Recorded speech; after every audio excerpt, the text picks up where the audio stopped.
My name is Sam. I'm a student sustainable development from Belgium, and soon I'm leaving to Colombia. I'll be doing my internship there in collaboration with Catapa, and in the context of a new monthly press communication, we'll be providing an English summary of the main occurrences that succeeded in Colombia regarding extractive matters. So this new press communication mainly consists of log, but in addition we will also add a text summary which will be more elaborated than the summary that I'll be giving. So let's take off with the main matters that succeeded in the first month of this year. As you all probably know, Colombia is a rough country for social leaders and human rights activists, and since 2016 431 of them have been killed in Colombia, and good intentions for 2019 clearly stayed out, as already 7 social leaders got murdered only in the first week of this year.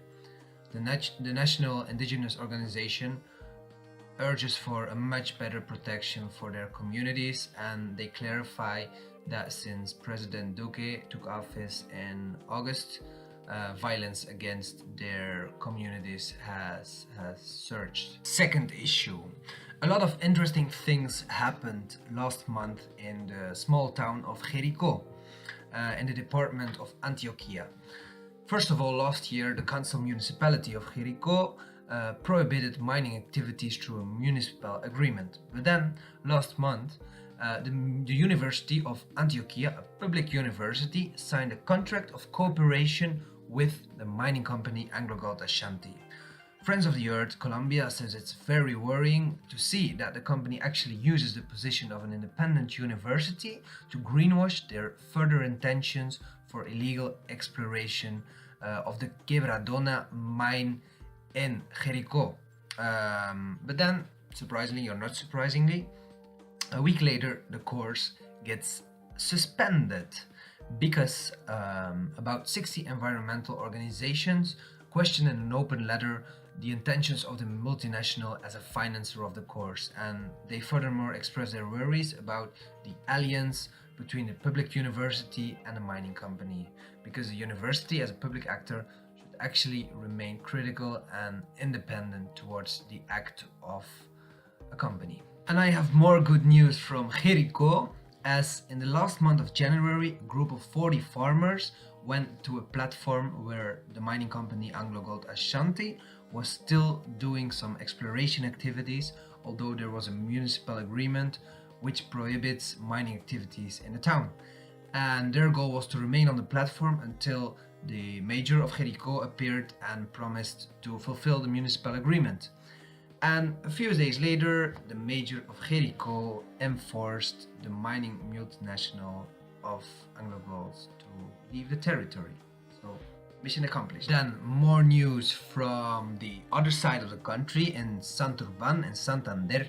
The Arab multinational Minesa has applied for the environmental permit to extract gold for a period of 23 years nearby the area of the natural ecozone of the Santurban Paramo. That's really unique and fragile ecosystem, and although the project would generate about 5,000 indirect jobs, voices against the mine are rising, among them the mayor of Bucaramanga, who is worried because the mine might affect the water provision of about 3 million people in the Santander area.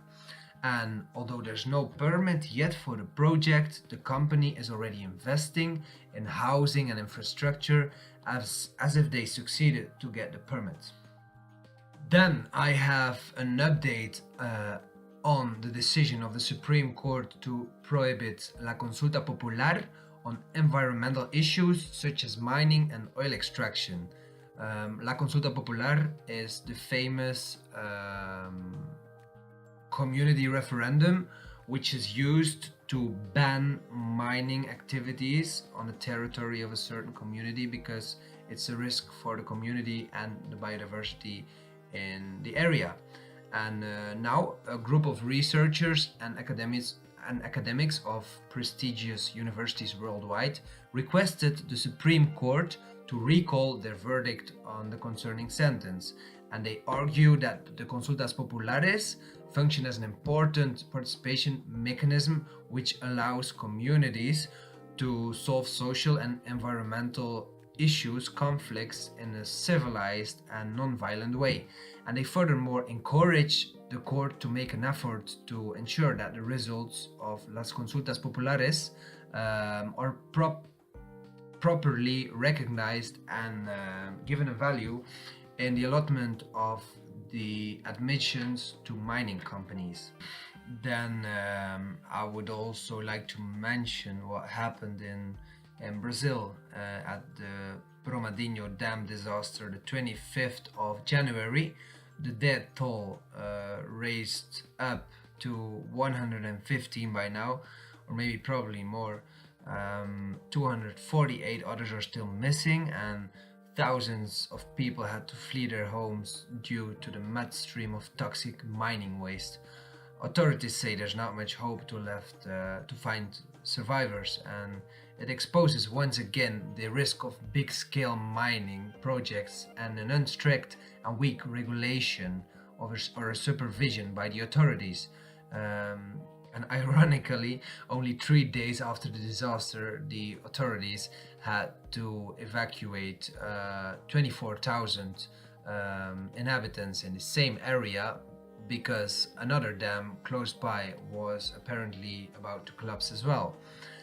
Many people expect the weakening of protections to continue under the new president Jair Bolsonaro, who has claimed regulation is hampering several industries, including mining. And then last but definitely not least, a recent study reveals that the Amazon is affected by at least 2,300 spots where illegal mining occurs. In Venezuela, in Brazil, in Peru, in Bolivia, as well as in Colombia. The rising gold prices of the last decade trigger gold diggers to seek for gold and other minerals in the most remote parts of the Amazon, and untouched nature suddenly becomes a victim of extractive small-scale mining, and toxics such as mercury used to purify gold contaminate the rivers and the fish people eat. And that's why scientists warn for the impact of this phenomenon on illegal miners do not operate according to environmental and social restrictions. Lots of small illegal mining activities might have a heavy impact on the ecosystem, the biodiversity, as well as on the indigenous people who live in the Amazon. So that was it, the first report on extractive issues that occurred in January 19. In a few weeks we'll be providing you a similar report on the occurrences that succeed in February. So thanks for watching.